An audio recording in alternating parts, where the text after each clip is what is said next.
12,27,000 సంవత్సరాలు. కృతయుగంలో ధర్మం 4 పాదాల్లో ఉంటుంది. అకాల మరణాలు ఉండవు. 2 రకాలైన లోకాలు వేరువేరుగా ఉంటాయి.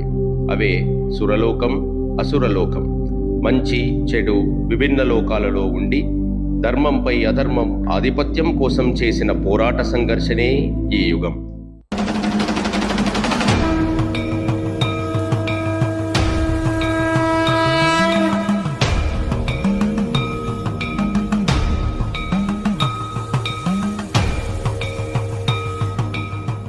నారాయణాయ నమో నమః, వాసుదేవాయ నమో నమః. సాక్షాత్కరించిన సత్యస్వరూపుడా, అన్నిటాంతటా నువ్వే నిండగా.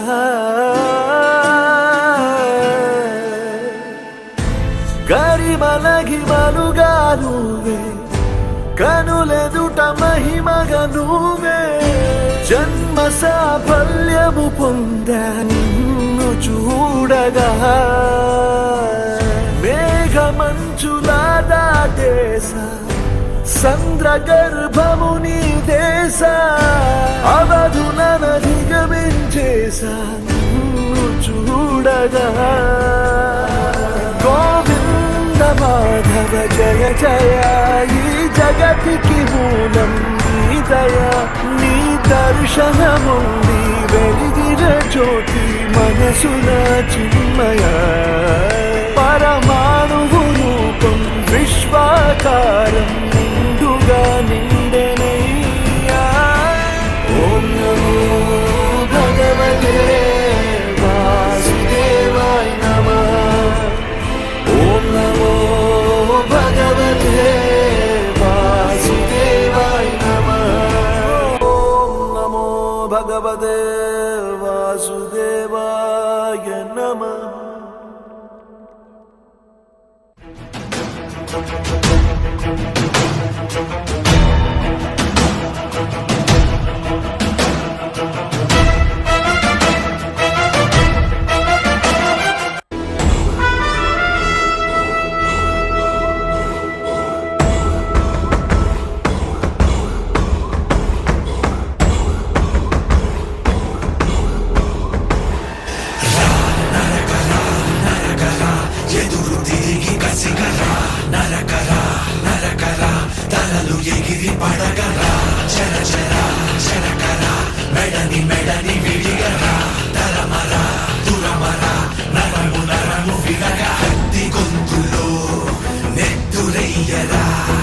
మట్టి నోటిలో కండ ముద్ద కలిపి వెయ్యర. నీలి నింగిని గాలి రంగుని ఎర్ర ఎర్రగా మార్చి వెయ్యరా.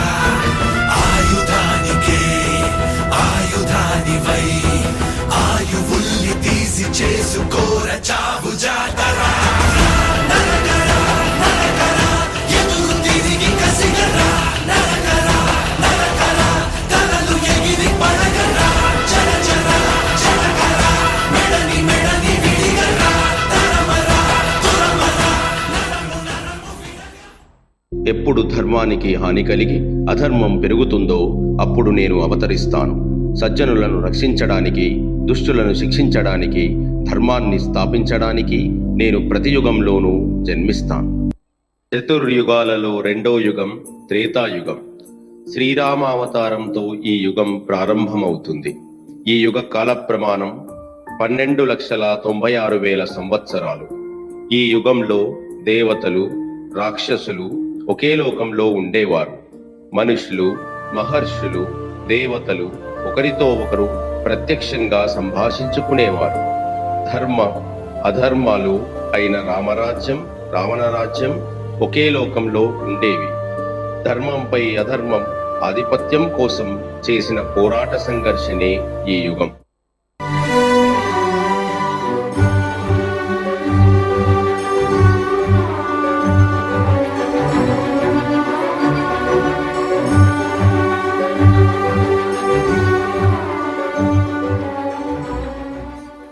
ఒక ఒకనాడు నారద మహర్షుల వారిని నేను ఒక ప్రశ్న అడిగాను.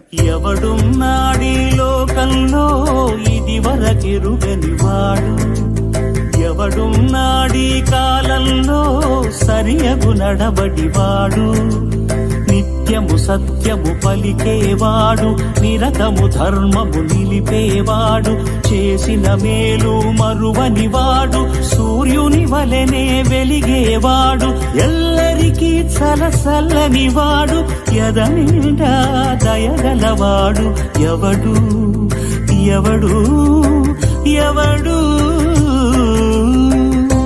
అప్పుడు నారద మహర్షుల వారు ఇలా సెలవిచ్చారు. ఒకడున్నాడీ లోకంలో ఓంకారానికి సరిజోడు, ఇన కులమున ఈ కాలంలో జగములు పొగిడే మొనగాడు, విలువలు కలిగిన విలుపాడు, పలు సుగుణాలకు చెలికాడు, చెరగని నగవుల నెలరేడు, మాటకు నిలబడు ఇలరేడు, దశరథ తనయుడు దానవ దమనుడు జానకి రమణుడు అతడే శ్రీరాముడు.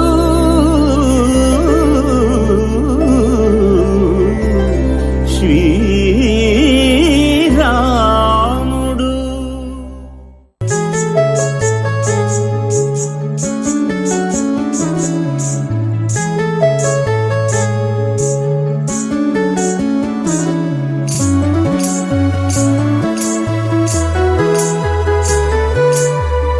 అయోధ్య నీలే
విశ్వనాయక రాజ్య రాజ్య పాలక వేల వేల కోట్ల అగ్ని పర్వతాల కలయిక శక్తి శక్తి సూచిక యుక్తి యుక్తి పాచిక సహస్ర సూర్య సాగరాలు ఒక్కటైన కదలిక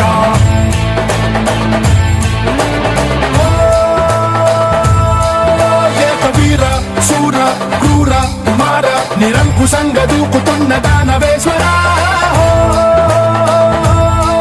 రక్తధార చోర ఘోర అఘోర కర్క సంగరేగుతుండ కాల కింకర రావణ జయ జయ శత్రు శాసన జయ జయ జయ రావణ జయ జయ సింహాసన జయ జయ జయ చరమ గీత గాయక నరకలోక నర్తక అక్రమాల లెక్కలోన నిక్కిన అరాచక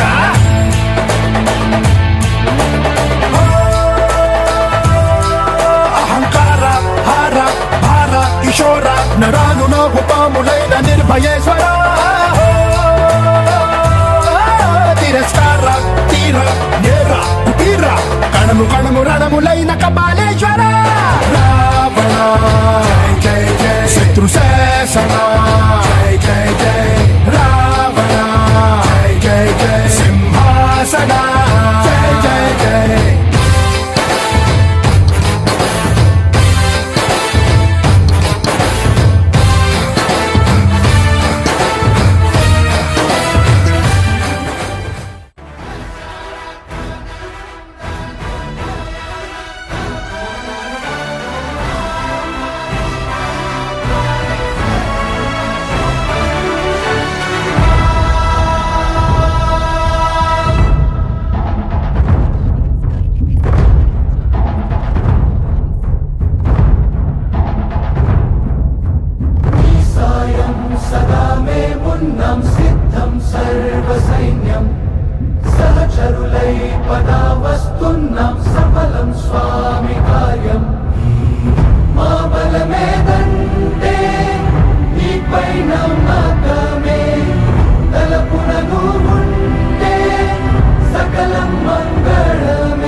చతుర్యుగాలలో మూడవ యుగం ద్వాపర యుగం. ద్వాపర యుగం అంటే గుర్తుకు వచ్చేది మహాభారతం, కురుక్షేత్ర యుద్ధం. ఈ యుగ కాల ప్రమాణం 8,64,000 సంవత్సరాలు. ఈ యుగంలో మంచి చెడు రెండు విభిన్న రాజ్యాలలో నుండి ఒకే పరివారంలోకి చేరి ధర్మంపై అధర్మం ఆధిపత్యం కోసం చేసిన పోరాట సంఘర్షణే ఈ యుగం. అందుకు ఉదాహరణ కౌరవుల పాండవుల కురుక్షేత్ర యుద్ధం.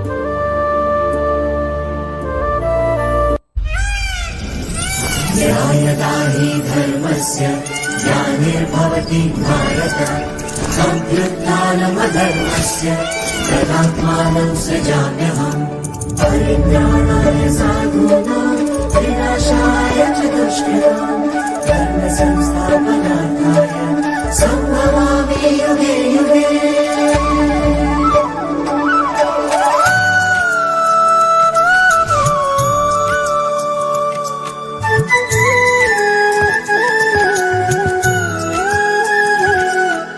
న్యాయ సంరక్షకుడు, సత్య రక్షకుడు,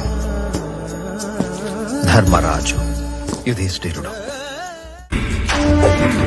అపార బలశాలి, మహాకాయుడు, మహారథి గదాధారి భీముడు, ధనుర్విద్యలో సర్వశ్రేష్ఠుడు, నిర్భయుడు, అజేయుడు, గాంధీవధారి అర్జునుడు, మాద్రీపుత్రులు నకుల సహదేవ్. శాంతిని కాపాడే బాధ్యత పాండవులదేనా, కౌరవులది కాదా? అయినా మేము కోరినదేమిటి? 5 ఊర్లు మాత్రమే. మనమెందుకు అడగాలి అర్జునా? అది మన జన్మ హక్కు. నిజానికి ఇంద్రప్రస్థం మొత్తం మనదే. 12 సంవత్సరాలు వనవాసం, 1 సంవత్సరం అజ్ఞాతవాసం. మన రాజ్యం మనకు తిరిగివ్వాలి. ఇచ్చిన మాట తప్పింది కౌరవులు, మనం కాదు. ఆ కోరిక న్యాయమైనది కాదా? తిరస్కరించడం వల్ల కలిగే పరిణామాలు గుర్తించడం లేదా? కలిగే పరిణామాలు తెలిసినప్పటికీ కౌరవులు దాన్ని నిరాకరిస్తే అప్పుడు దాని అర్థం ఒకటే అవుతుంది, యుద్ధం.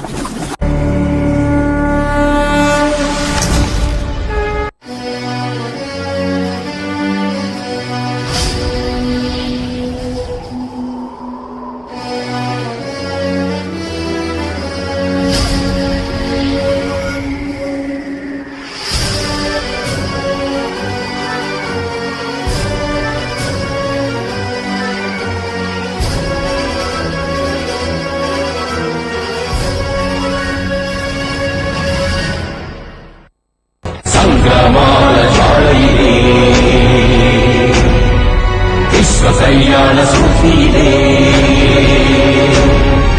ధర్మమధర్మము ఆది అనంతము సత్యమసత్యము సాధకలంకము జాత్యహంకార పర్యవసానము శక్తిదే భక్తిదే జీవన్ముక్తికి మార్గమిదే పంచమ వేద సారం మహాభారతం కృష్ణుడు చూపిన లీల ఇది జీవన వేద మార్గమిది గీత జనించిన క్షేత్రమే ఇది మహాభారతం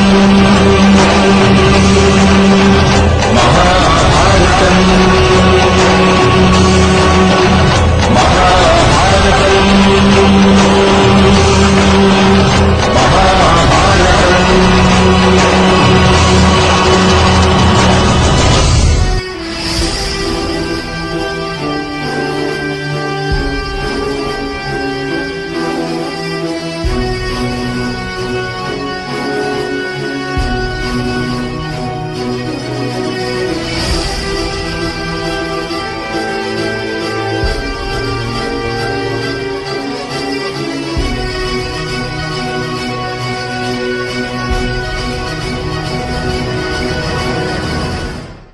ఎప్పటికీ ఈ కథ నిలిచిపోతుంది.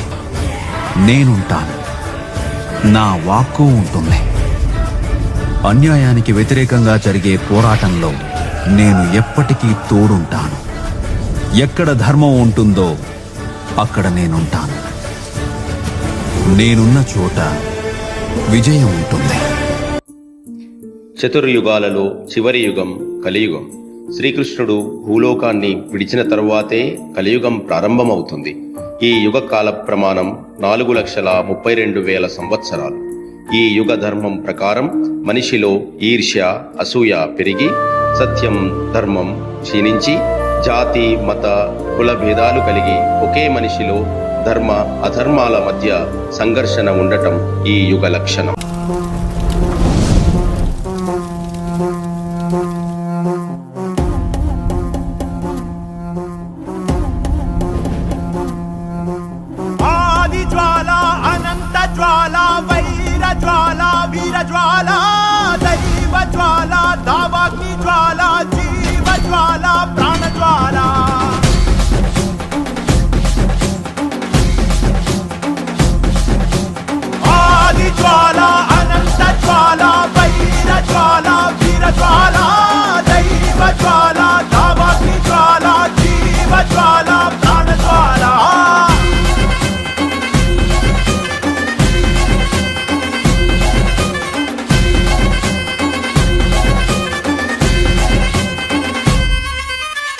మట్టి పుట్టే ముందే ఎక్కడ పుట్టింది? అక్కలు పుట్టక ముందే లెక్కలు కనిపెట్టింది. కొండెక్క నీకుండా ఈ నిప్పుని కాచామే, పెను ముప్పే ముందున్న భయపడని తెగరామే. రా ఒకటి పట్టిరా, రొమ్మెత్తి పెట్టిరా, దండెత్తి పట్టరా. రా ఒకటి పట్టిరా, రొమ్మెత్తి పెట్టిరా, దండెత్తి కొట్టరా. ఆది జ్వాల, అనంత జ్వాల, వైర జ్వాల, వీర జ్వాల, దైవ జ్వాల, కామాగ్ని జ్వాల, జీవ జ్వాల, ప్రాణ జ్వాల.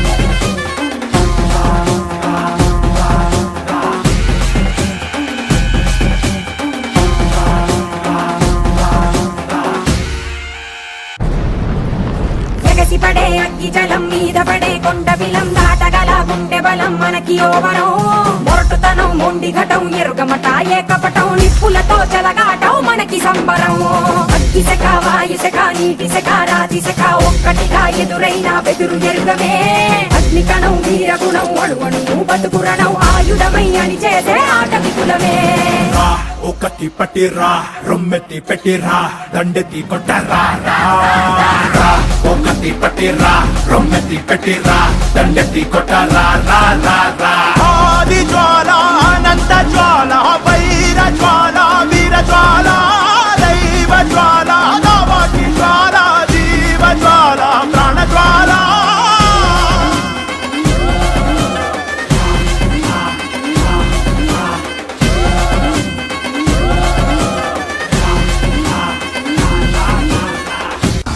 ఆత్మ, దానికి జననం లేదు, మరణం లేదు.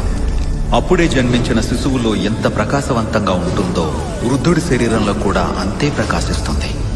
శరీరం పుడుతుంది, ముదుసలి అవుతుంది, మరణిస్తుంది. కానీ ఈ జ్వాల ఎప్పటికీ ఆరిపోదు. అజరం, అమరం, జన్మించనిది, నాశనం కానిది. ఈ వెలిగే మనకు ధర్మ మార్గాన్ని చూపిస్తుంది. అధర్మాన్ని అణిచేయగా యుగ యుగాన జగములోన పరి పరి విధాల్లోన విభవించే విక్రమ విరాట్ రూపమితడే స్వధర్మాన్ని పరిరక్షించగా సమస్తాన్ని ప్రక్షాళించగా సముద్భవించే అవతారమిదే